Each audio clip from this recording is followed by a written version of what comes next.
Good day, ma'am. I am Chris Medaltayopon, your nursing aide for today, and today I'm going to perform closed continuous catheter irrigation, open intermittent irrigation, and removing an indwelling catheter. So, the purposes of this procedure is to maintain the patency of urinary catheter in tubing, which is for closed continuous irrigation. Then, to free a blockage in a urinary catheter or tubing for open intermittent irrigation. Then, to remove the catheter without difficulties and with minimal patient discomfort for removing an indwelling catheter. So, next, for assessment, determine the client's current urinary drainage system, then review the client's record for recent intake and input and any difficulties the client has been experiencing with the system. Then review the result of previous irrigations, assess the client for any discomfort, bladder spasms, or descended bladder. Next, for planning, before irrigating a catheter or bladder, we are going to check the reason for the irrigation, the order, authorization, the continuous or intermittent irrigation. In most agencies, a primary healthcare provider's order is required. Then the type of sterile solution, the amount and strength to be used, and the rate continues. Then the type of catheter in place. Then next, for implementation, the policy and procedure. So prior to performing the procedure, we are going to introduce self and verify the client's identity using agency protocol, which is ask the client if he or she is conscious, and if the client is unconscious, ask the significant others if they are present, or check the hospital bracelet, and check also the client's chart. Then afterwards, perform hand hygiene and observe any other appropriate infection prevention procedure. And next, afterwards, apply clean gloves.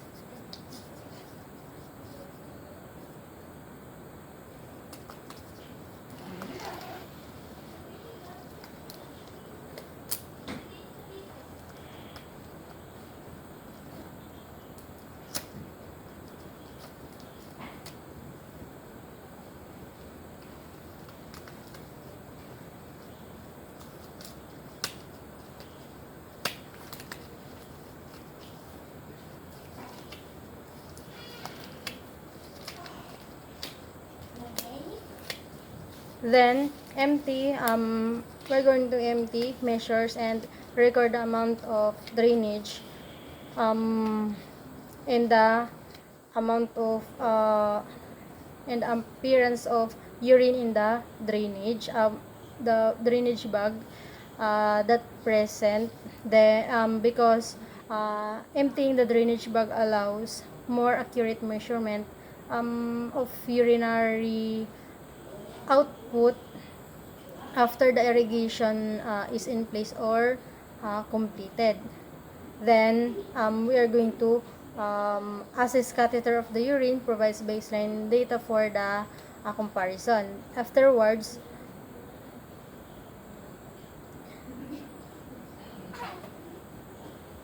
this one.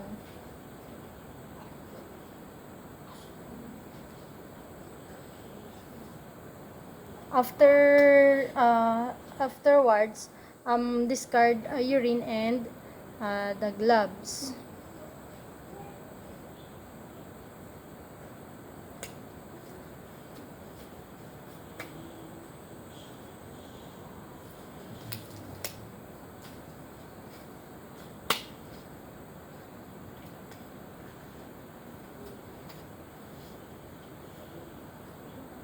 Next, prepare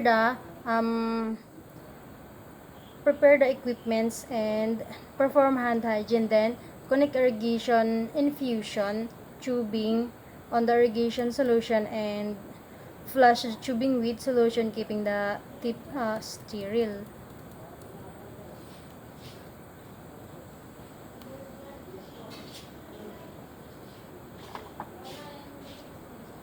This one.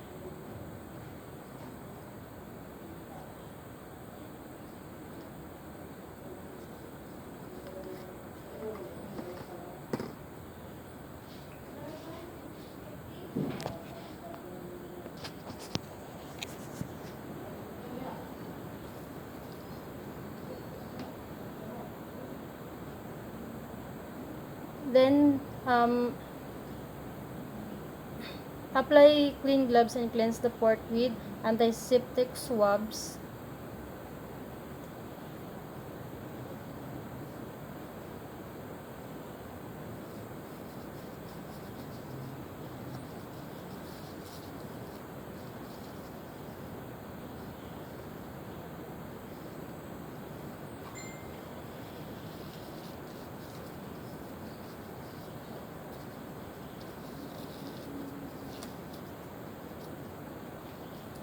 Afterwards,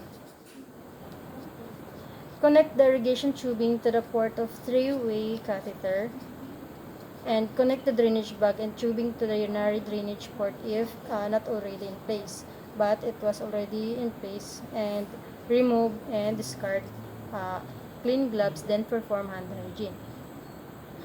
Then next, for irrigate the bladder. For close continuous irrigation, we have to use a three-way catheter, open the clamp and the urinary drainage tubing if present.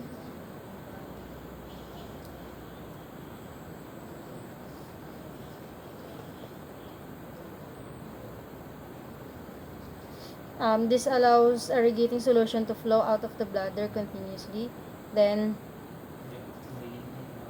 apply clean gloves, which is clean gloves. Then open the regulating clamp on the irrigating fluid infusion tubing and adjust the flow rate as prescribed by the primary healthcare provider, or to for 40 to 60 drops per minute if not specified. So we are going. And next, assess the drainage for the amount, color, the odor, and the clarity. And this one, it has label on it: 100 ml, 500 ml, or 1000.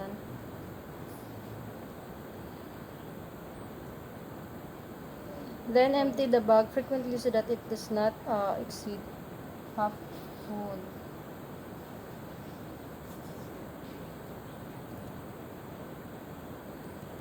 And next,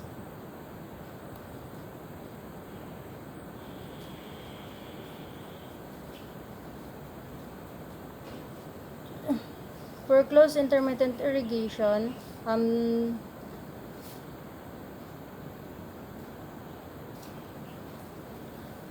we need to determine whether the solution is to remain in the bladder for a specified time.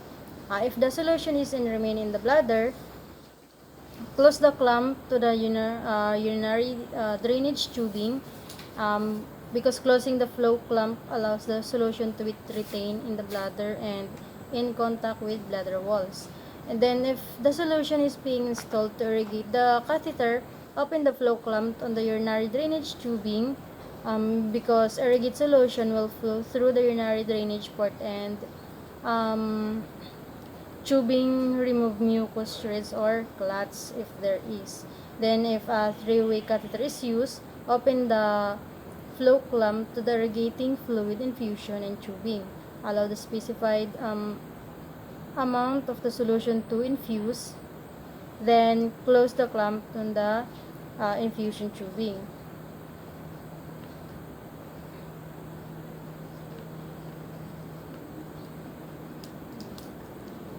Next, assess the client in the urinary output. Then we are going to assess the client's comfort.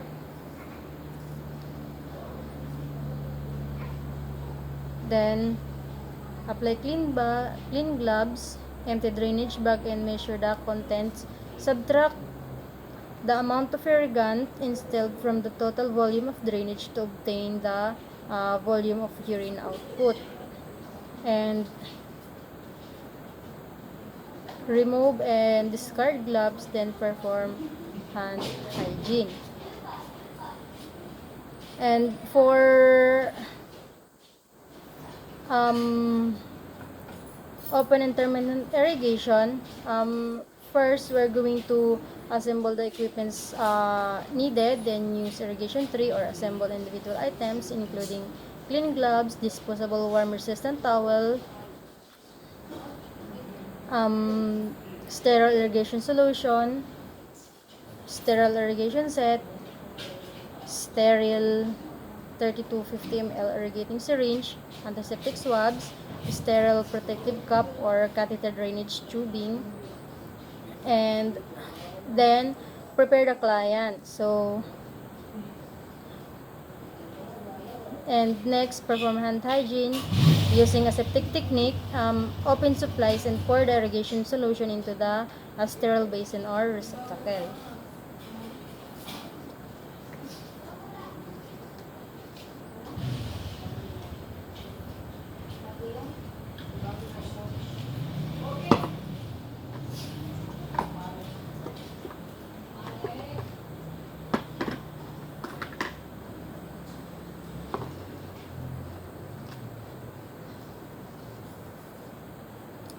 Next, place the disposable water-resistant towel under the catheter.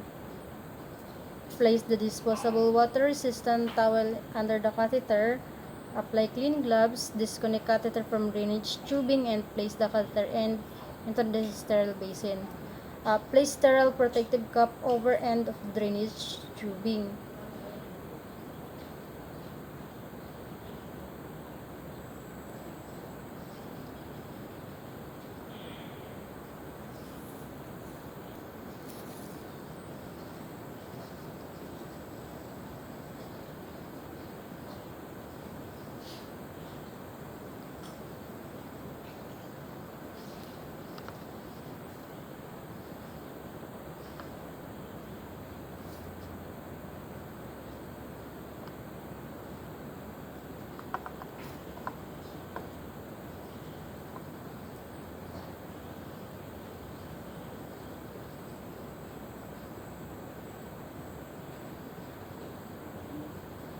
Next, the end of the drainage tubing will be considered contaminated if it touches bed linens or skin surfaces. So that it we will take good care of it so that we will know if it touches or not. So draw the prescribed amount of irrigating solution into the syringe, maintaining the sterility of the syringe and solution.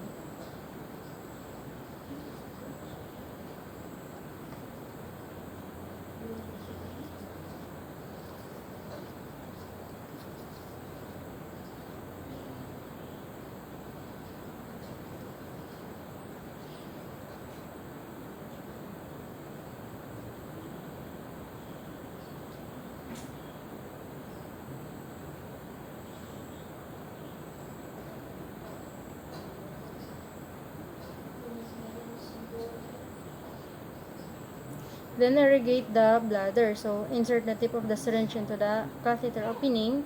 Gently, slowly inject the solution into the catheter at approximately 3 ml per second.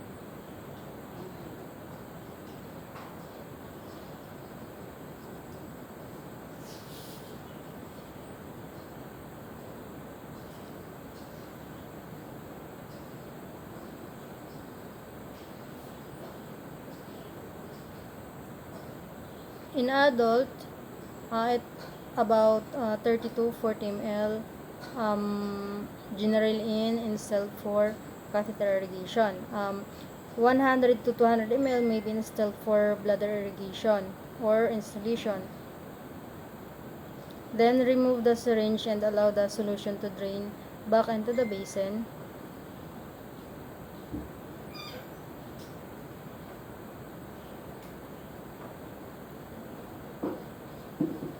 And continue to irrigate the patient's bladder until the total amount to be instilled has been injected, or when fluid returns are clear and our clots are removed. Afterwards, remove protective cap from the drainage tube and wipe the antiseptic swab.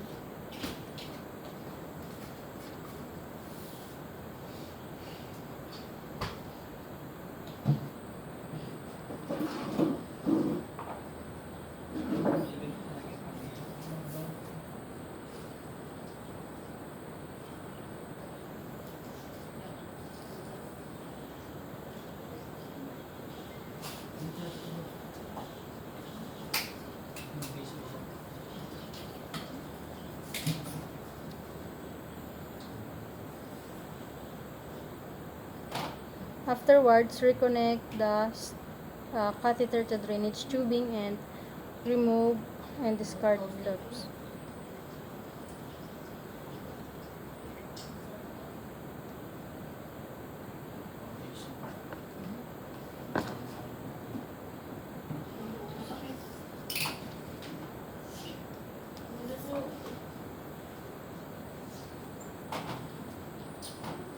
Next, for removing an indwelling catheter, policy and procedure. First, to remove a retention catheter, the nurse must follow these steps. Obtain a receptacle for catheter, disposable basin, ask the client to assume a supine position as the catheterization. Obtain a sterile specimen before removing a catheter is optional only when check agency protocol. Then remove the catheter securing device attaching the catheter to the client. Then apply gloves and place the towel between the legs of the female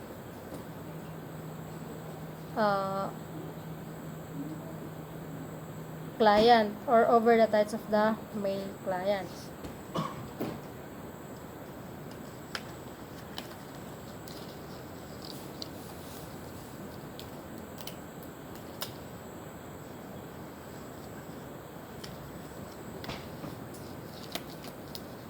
Then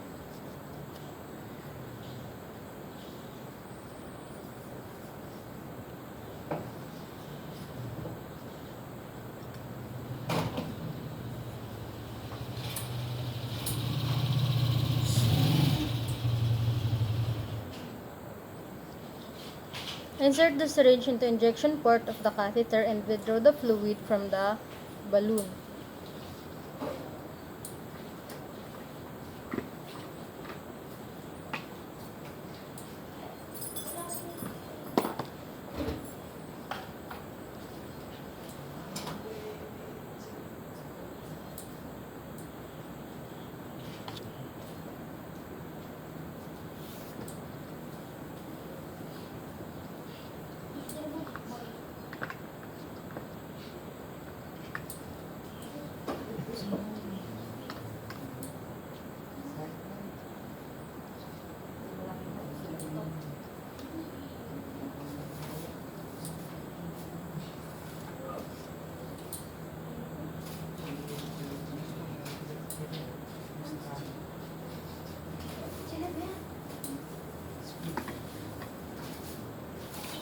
Then afterwards, do not pull the catheter while the balloon is inflated. Doing it will injure the catheter, the urethra.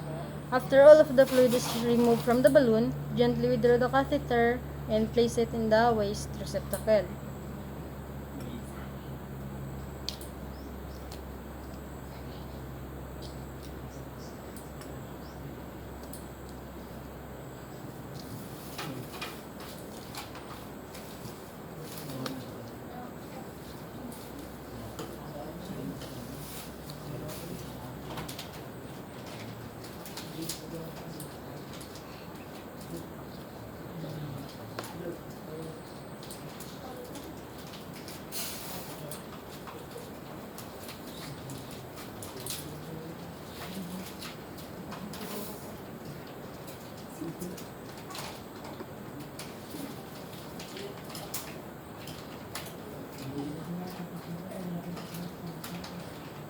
Then afterwards, dry the perineal area with a towel.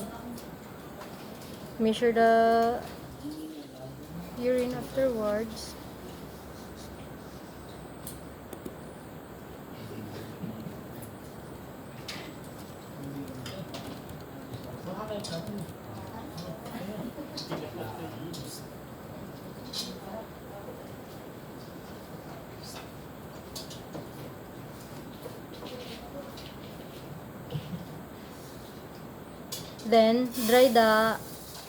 Then measure the urine in the drainage bag.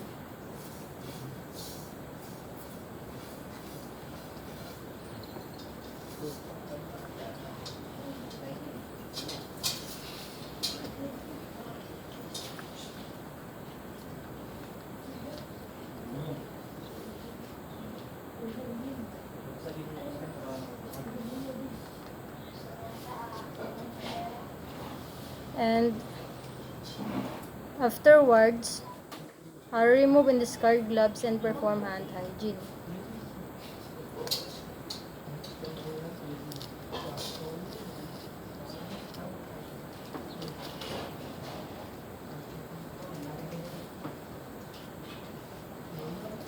Then, next, record the removal of the catheter, including the recordings, the time and the catheter was removed, the amount, color, and clarity of the urine, then the intactness of the catheter. Afterwards, provide the client with either a urinal bedpan or commode or toilet collection device hat to be used with each subsequent unassisted void. Then, following removal of the catheter, determine the time of the first of voiding and the amount voided during the 8 hours. Then, we need to compare this output to the client's intake. Then, observe for dysfunctional voiding behaviors, such as 100 ml per void, which might indicate urinary retention. If this occurs, then perform assessment of PVR using a bladder scanner if available. Because generally, a PVR greater than 200 ml will require straight catheterization as needed.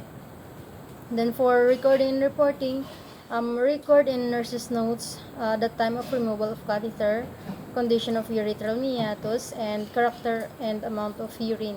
Record also the emptied from drainage bag on intake and output form. So, the urine of the client, January 26, 2021, 3 p.m. The intake, which is 350 ml, and the bladder irrigants 100 ml, which is total output is 350 ml. Then the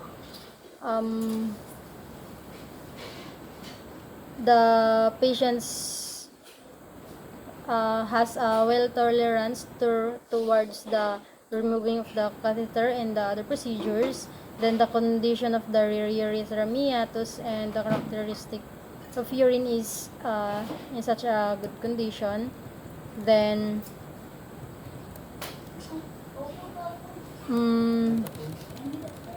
the client is feel relieved after the procedure, and there is no sudden bleeding or there is no other side effects upon removal of catheter and after performing the other two procedures. Then all significant observation and test from the